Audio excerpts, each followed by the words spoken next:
O livro que a gente usou como base para fazer esse vídeo se chama O Povo Brasileiro, a Formação e o Sentido do Brasil. Ele foi escrito por Darcy Ribeiro. E antes de nós começarmos de fato a falar sobre o livro, eu vou falar um pouco sobre o próprio Darcy para dar um contexto. Ele nasceu em 1922 na cidade de Monte Carlos, em Minas Gerais. E ao longo da vida ele foi bastante coisa até, porque ele foi antropólogo, sociólogo, professor e político. Durante sua vida ele se casou com Beta Gleiser Ribeiro, que também era antropóloga e tinha grande importância para o Brasil. Eles se separaram na década de 70, mais precisamente em 1974, durante a ditadura militar. Quando Darcy ainda era antropólogo, ele decidiu começar a estudar sobre a cultura indígena, e esse ponto vai ser muito importante pra gente mais pra frente nesse vídeo. Na década de 80, ele ingressou na carreira política, sendo hoje considerado uma das maiores referências em questão de política pública de educação no Brasil. Nessa caminhada ele se elegeu senador e deu início a uma luta constante pela garantia da educação pública em nosso país, sendo que foi um dos políticos e intelectuais que se engajaram no movimento da criação da nova Lei de Diretrizes da Educação Brasileira. Sua data de falecimento é dia 17 de fevereiro de 1997. Ele morreu devido a complicações causadas por um câncer que ele vinha lutando desde 1995. E agora que a gente sabe um pouco sobre o autor, nós podemos falar sobre o livro em si. Bom, eu sou a Cibele. Eu sou a Renata. Eu sou o Victor. Eu sou o Vinícius. Esse livro fala sobre as desigualdades que foram consequência do desenvolvimento desigual devido à falta de estrutura proveniente da escravatura, lá atrás no período colonial. E o foco desse vídeo gira em torno de alguns capítulos da obra. Então partiu!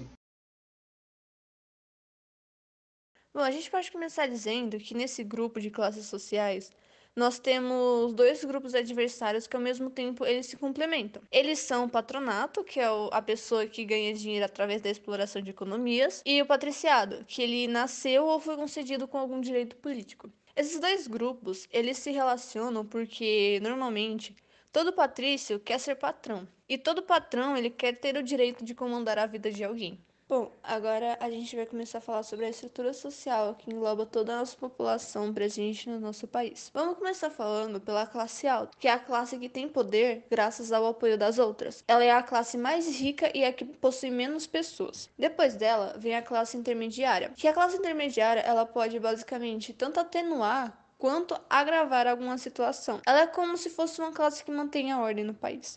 Em seguida, nós temos a classe subalterna, que são pessoas que detêm o poder de compra e, em sua maioria, são sindicalizadas. E por último, abaixo de todos, sendo a classe mais pobre, é a classe oprimida, que eles não têm poder de compra algum e não conseguem mostrar a sua insatisfação de forma direta. Bom, falando agora sobre distância social, aqui no Brasil existe um grande contraste entre ricos e pobres, o que afeta a qualidade de vida dos cidadãos das duas classes, né, devido a diferentes estruturas que os dois têm. Então, cada grupo tem longevidades diferentes, níveis de saúde diferentes e etc. As classes sociais no Brasil, segundo Darcy Ribeiro, são divididas entre classes dominantes, setor intermediário, as classes subalternas e as classes oprimidas. Então, falando sobre cada uma delas, lá na classe dominante temos o patronato, que foi um grupo social no passado brasileiro. Ele era composto pelo senhorial parasitário lá atrás, e além do patronato, atualmente temos o patriciado, que é dividido em estatal, né, que é aquele que tem poder econômico, político e etc., e o civil, que contém celebridades, líderes e etc. Agora, o setor intermediário, como o próprio nome já diz, contém os cidadãos que estão no meio termo, ou seja, não são nem pobres nem ricos, eles englobam os pequenos empresários e profissionais autônomos e quem trabalha para eles. As classes subalternas contêm os profissionais que trabalham no campo e nas fábricas, como os camponeses e operários, né?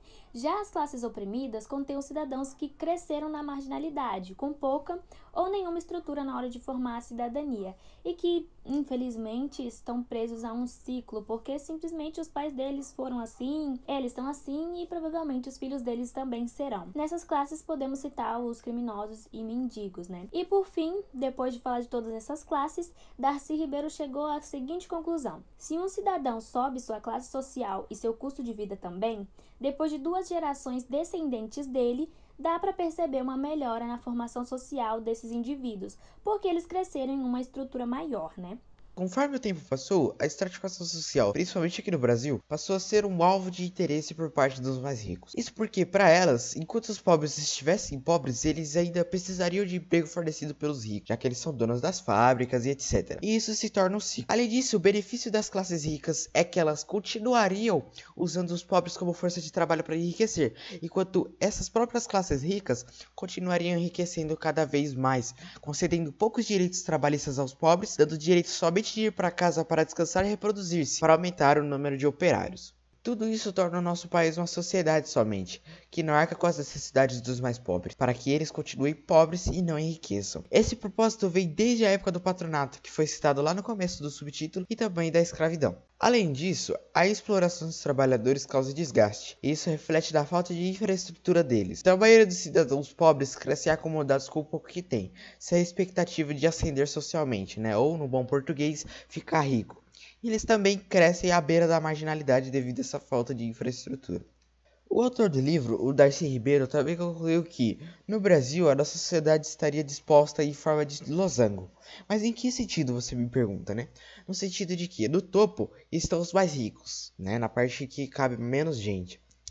E aí, conforme você vai descendo no losango, conforme ele vai alargando, mais pessoas a gente tem e mais o poder aquisitivo dela vai caindo. Até que o losango volta a afunilar na parte de baixo. E aí vem os marginalizados, que conforme vai afunilando, menores em quantidade eles são. No Brasil, que é um país muito grande, uma simples mudança de residência pode ser considerada um sinal de ascensão social. Já que se você sair da zona norte de São Paulo, por exemplo, e vai morar nos Jardins, por exemplo, significa que você teve de fato uma ascensão social, Já que é um custo de vida muito alto nos Jardins em comparação à zona norte. Então, numa pesquisa feita pelo próprio autor do livro, o Darcy Ribeiro, em 14 cidades do país para avaliar as condições de vida dos brasileiros, ele pode concluir que, nas regiões com alto padrão de vida, que concentram mais riquezas, existem melhores condições de vida, como em Júlio de Castilhos, no Rio Grande do Sul, e em Ibirama, em Santa Catarina, enquanto em Leopoldina, em Minas Gerais, há uma redução da qualidade de vida, por exemplo. Agora está explicado o porquê de um brasileiro de classe baixa migrar de local de residência constantemente. Isso acontece porque ele está sempre tentando encontrar um local próspero para que ele possa ascender socialmente, um local com mais estrutura, como saneamento básico, segurança, educação e etc. Mas ao mesmo tempo que os cidadãos mais pobres tentam melhorar o seu estilo de vida ou sair da camada social em que nasceram, os ricos pouco se importam em criar qualquer tipo de política social que vá os ajudar. Além disso, os ricos sempre tratam os pobres com indiferença na maioria das ocasiões.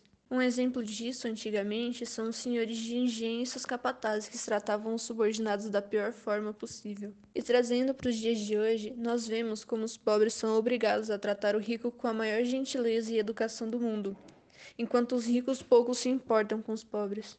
E trazendo para os dias de hoje, nós podemos usar de exemplos políticos que sempre vão ajudar as pessoas da sua própria camada social, em vez de fazer políticas sociais para os mais pobres que realmente necessitam. Esse comportamento que os ricos têm de tratarem sempre as pessoas da mesma classe social que eles melhor do que as classes inferiores é chamado de corrupção senhorial. Esse comportamento com os pobres, pelo ponto de vista dos ricos, só pode ser combatido quando não tiver um desentendimento entre o funcionário e o patrão. Esse desrespeito que os pobres acabam sofrendo acaba criando brecha para que cada vez eles confiem menos nos ricos. Darcy percebeu que há dois tipos de estereótipos nessa relação de patrão e funcionário, o coronel e a cabra, que é no caso funcionário. O coronel, o amante da pátria, fica nos grandes centros urbanos para conseguir ensinar os seus filhos e vender os produtos. Já a cabra, que no caso seria um funcionário, ele cresceu sua vida inteira na fazenda. Então, de acordo com o patrão, ele não foi educado corretamente. Sua única solução, se ele quisesse sair do lugar onde ele está trabalhando, seria ou procurar outro lugar para trabalhar, outra fazenda no caso, ou então ser promovido em alguma fazenda ou acabar se tornando um cabra valente pelo sertão afora. Darcy logo concluiu que não existe democracia nas fazendas, pelo motivo que as instituições de trabalho que deveriam ajudar o trabalhador são controladas indiretamente pelo patrão. Mesmo assim, a sociedade ainda vai evoluindo, mas fica muito mais difícil para a classe trabalhadora conseguir manter um padrão de vida adequado ou uma democracia plena. E é exatamente por existir essa falha na democracia que nós vemos uma coisa muito comum durante o tempo das eleições: a venda de votos. políticos que possuem uma péssima campanha acabam comprando um voto de algum cidadão prometendo algo em troca a eles e quando chegam ao poder não fazem mais nada até o final da sua candidatura. De acordo com Darcy Ribeiro, para acabar com toda essa corrupção, seria necessário que existissem sindicatos que lutassem pelo direito do trabalhador. Assim, as instituições públicas poderiam finalmente exercer a sua função corretamente, que é cuidar do país. Os negros africanos e seus descendentes brasileiros tiveram e têm até hoje, né, como sua principal luta, né, mais rigorosa luta, a conquista do seu lugar de direito como participante legítimo na sociedade brasileira. E a primeira ação cultural desses negros, agora também brasileiros, foi aprender o idioma português, para conseguir se comunicar com seus companheiros de exílio.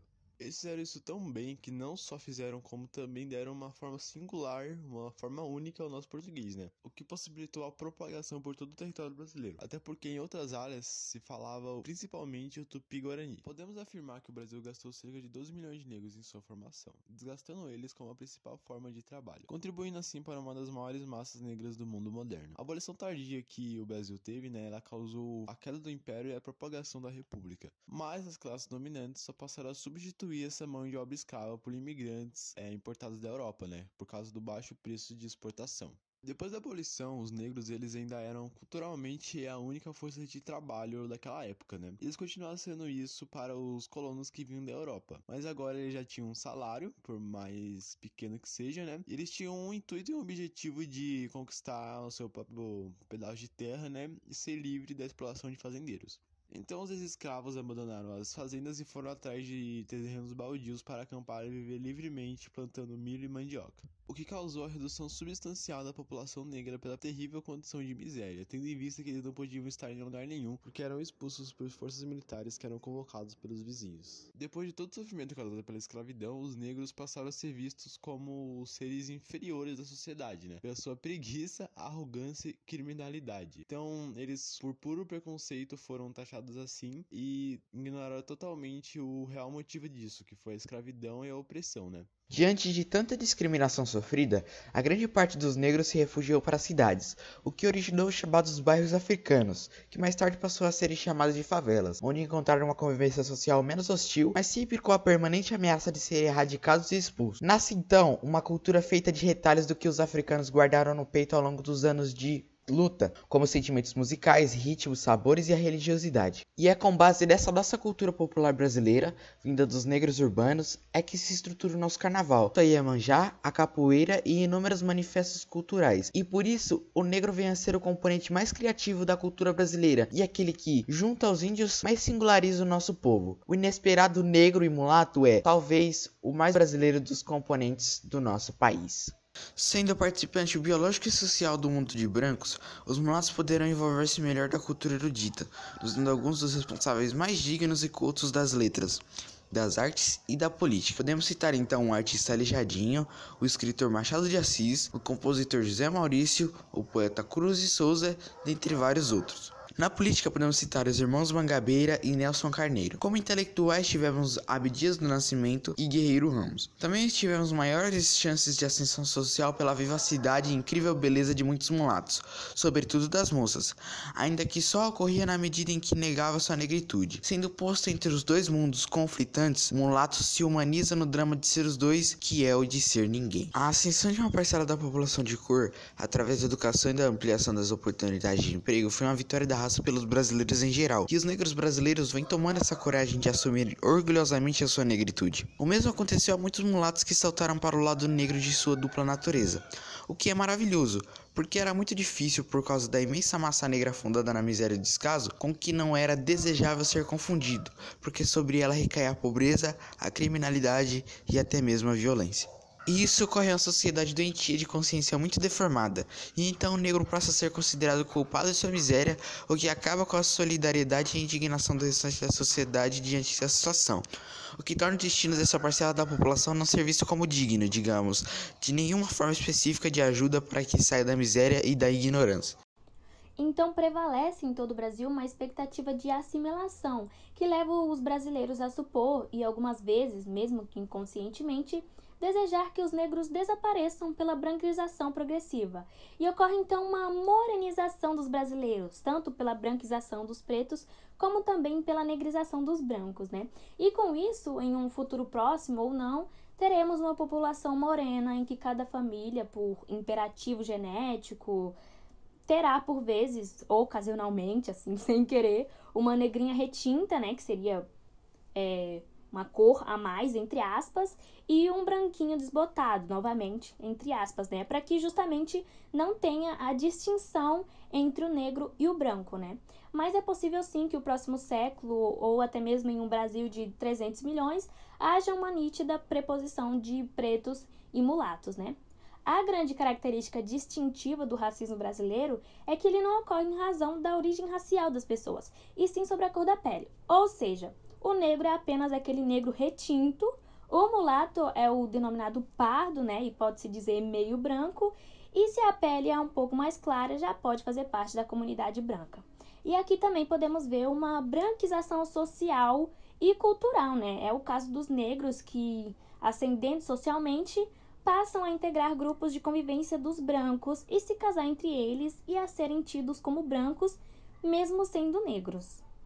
Então, a gente tem que reconhecer que o apartheid, que seria a segregação da população negra e branca, ele tem conteúdos de tolerância que simplesmente são ignorados aqui no Brasil. Então, por exemplo, alguém que afasta o alterno, colocando a maior distância possível, quer, né, que o outro conserve sua identidade, sim, porém à distância. E com isso, deseja permanecer ele mesmo. Aqui é o contrário, porque se dilui a negritude numa vasta escala de gradações que quebra a solidariedade, né, que reduz a compatibilidade, insinuando a ideia de que a ordem social é uma ordem natural e não deve ser alterada, o que não é verdade, né? Então, o que é mais perverso do racismo assimilacionista, que é o mesmo que a gente vive aqui no Brasil, é que ele se dá uma imagem de maior sociabilidade, né? Quando de fato tira todos os recursos possíveis do negro para sua luta contra a discriminação e dissimula condições de violência que lhe é submetida, né? Essa ideologia afeta principalmente os intelectuais negros, conduzindo-os a campanhas de conscientização do negro para que a conciliação social, né, com um objetivo ilusório, que é realmente um ilusório, de criar condições de convivência em que o negro possa aproveitar a oportunidade de ascender socialmente através de utilização de condutas e etiquetas dos brancos bem-sucedidos, né? Então, o assimilacionismo, como se vê, cria uma atmosfera de fluidez nas relações interraciais, mas dissuade o negro da sua luta específica, sem fazê-lo compreender que a vitória só é alcançável para a revolução social, né? E se pegarmos como exemplo a Revolução Cubana, vemos que toda a parcela negra da população, né, liberada de toda a discriminação e racismo, confraternizou com os outros componentes da sociedade, né, aprofundando esse grau de solidariedade. E tudo isso demonstra claramente que a democracia racial é possível sim, mas só é praticável de verdade juntamente com a democracia social. Então, ou tem democracia para todos, ou não tem democracia para ninguém, porque a opressão do negro, condenado à dignidade de lutador de toda a liberdade, corresponde à humilhação do branco posto no papel de opressor dentro da sua própria sociedade, né? Quando os colonos vieram para cá, para o Brasil, a coroa portuguesa deu ordens para eles que não deveriam ser descumpridas. Porém, com o passar do tempo, essas ordens foram ignoradas. Um exemplo disso são o surgimento dos mestiços, porque quando eles vieram para cá, os colonos, eles não poderiam se relacionar com as indígenas, mas acabaram se relacionando. Então, o Brasil basicamente é um resultado dessas ações que foram contra as ordens da coroa portuguesa, o que fez o Brasil se tornar o oposto do que eles tinham para o projeto original. Durante a anarquia original, nós tivemos um movimento chamado Movimento de Bandeira, que eram basicamente pessoas que vinham sob o comando da coroa para o Brasil. Esses bandeirantes, inicialmente, tinham a função de encontrar, prender e vender os indígenas. Era basicamente dessa forma que eles conseguiam sobreviver nas regiões pobres do país. Só que, enquanto eles procuravam esses indígenas, eles acabaram encontrando ouro e diamante. Quando eles encontraram esses minérios, a primeira coisa que eles fizeram foi avisar a coroa, que rapidamente permitiu que eles fizessem a busca por mais dessas matérias. Mas, como os impostos sobre esse material eram muito altos, eles fizeram um garimpo ilegal e contrabandearam alguma dessas peças para si mesmo. Só que a grande parte era pego pela fiscalização. Tentar definir o caráter do Brasil é algo muito difícil pra gente, porque o nosso processo histórico ele é muito diferente dos outros países. Mas uma coisa muito comum, infelizmente, aqui é a desigualdade que nós temos. O que os oprimidos mais temem é que os ricos tomem o poder no Brasil, o que ia tornar muito mais difícil a busca pela igualdade. Arcaico, para quem não sabe, é algo velho, antigo.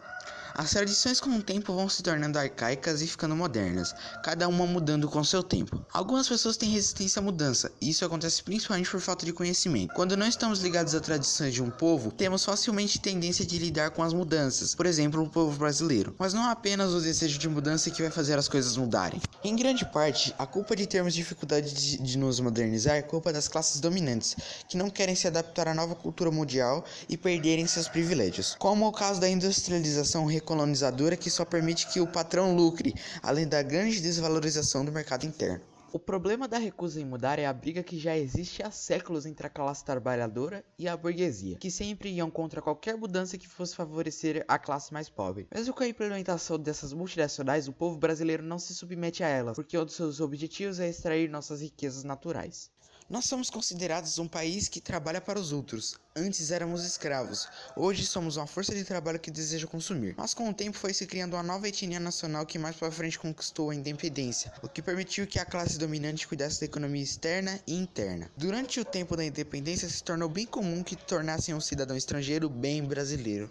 Mesmo com essa nova forma de poder, o país ainda trabalhava como na velha elite. Com as novidades e mudanças que estavam acontecendo no país, muitas famílias ricas se mudaram para cá, o que tornou indispensável escolas de ensino médio e superior para ensinar os filhos dessa nova elite que vão ser os novos ministros e militares. No caso das escolas, eram apenas para a elite. Todos os sistemas econômicos e políticos eles acabam tendo uma formação, né? Onde os mais pobres, responsáveis pela linha de produção, eles ficam embaixo e os mais ricos, responsáveis pelo papel de reger as atividades da produção, ficam em cima. O Brasil era governado da seguinte forma: cada estado era governado por uma figura política. Quando eles conquistavam terras, tornavam a elite daquele pedaço parte do seu país, o que permitiu que as terras permanecessem unidas. O problema dessa unificação foi que o pouco interesse que mostraram sobre a nossa cultura e também tinha pouco interesse social, porque para os nobres éramos apenas uma força de trabalho. As esferas de poder sempre brigaram entre si, querendo demonstrar quem tinha mais poder, mas todos eram iguais no quesito de usarem força escrava, sempre colocando à frente o desejo da coroa e a vontade de quem tem mais dinheiro, deixando de lado a classe mais pobre, como indígenas e escravos. A própria independência do Brasil só ocorre quando a metrópole colonial se transporta para cá junto de muitos nobres e suas burocracias, tendo uma organização tão efetiva que conseguiram comandar o país durante 80 anos, acabando com todas as revoltas sociais existentes. Indo direto ao último tópico, né, que é a transfiguração étnica, é o processo, digamos, é a jornada em que a cultura de um determinado grupo ou região de um povo passa, né? É o passo a passo, digamos assim, para começar a gente entender, que é o início da cultura, né? A transformação e a extinção. Então, esse estudo ele é dividido em 4 partes, né? Seriam 4 instâncias, que seria a biônica, a ecológica, a econômica e, por fim, temos a psicocultural. Então, a biônica é quando a desgraça acontece, né? Digamos assim. É o fim radical da cultura daquele lugar, daquele povo, em um curto pedaço de tempo, né? Um ótimo exemplo disso, que o próprio livro traz, foi quando os europeus descobriram, entre aspas, né, o Brasil e simplesmente impuseram sua cultura sobre a cultura dos índios, que nada puderam fazer, né? Então também temos a instância ecológica, né? Que eu confesso, demorei um pouquinho para entender, um negócio mais complicado, mas explicando de uma forma mais simples, consiste em um grupo de seres acabar influenciando o outro por meios naturais de uma forma negativa, né? O exemplo que Darcy Ribeiro dá no livro seria quando os indígenas foram substituídos pelos animais domésticos no mundo azteca. E daí no terceiro tópico, eu particularmente acho mais pesado. Acho que assim, o ser humano acaba chegando num nível mais baixo nisso aqui, que é a transfiguração étnica econômica, que é quando um povo vê outro como um simples objeto, né? Que não tem valor nenhum, que é como se não fosse um ser vivo que precisasse de cuidado, de alimentação, de necessidades básicas, né? E é exatamente isso que ocorre na escravidão. Um ser humano é visto como um produto e só, não tem direito algum. E partindo agora para a última instância, temos a psicocultural, que diz que há certos momentos em que o povo, né, a sua cultura, simplesmente perde a força para resistir à sua dominação. Um exemplo disso que a gente pode estar dando aqui seria o momento em que os indígenas simplesmente deixaram de lutar, né? Que perderam o desejo de viver em virtude da dominação e destruição causada pelos europeus aqui no Brasil. Agora que nós falamos sobre os 4 processos, podemos falar da importância deles para o Brasil. O Brasil, basicamente, só é o Brasil e tem essa mistura de povos tão grande por causa desses 4 atos. E com o tempo, a nossa cultura foi se transformando e adquirindo novos costumes. Seguindo o raciocínio do livro, o Brasil e seu povo passaram por 2 grandes processos de mudança. A primeira foi a Revolução Agrária e a segunda foi a Revolução Industrial.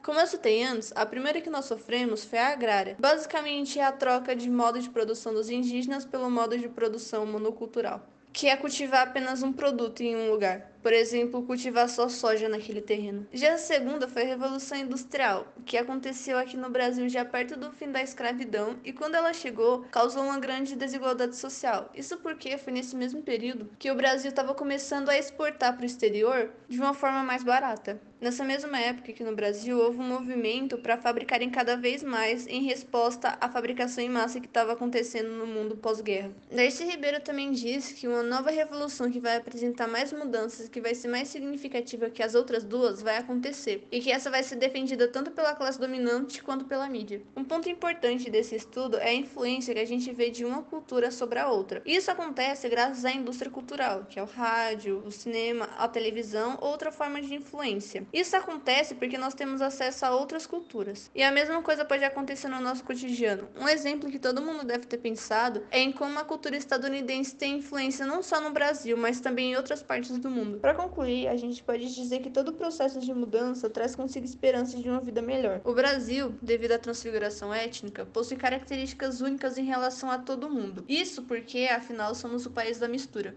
Concluindo, apesar de ser lançado na década de 90, né, o livro ele é bem atual, com temas super relevantes para a nossa sociedade de hoje. Mas tem muito assunto para falar, né? A gente só falou uma pequena parte, né, do livro.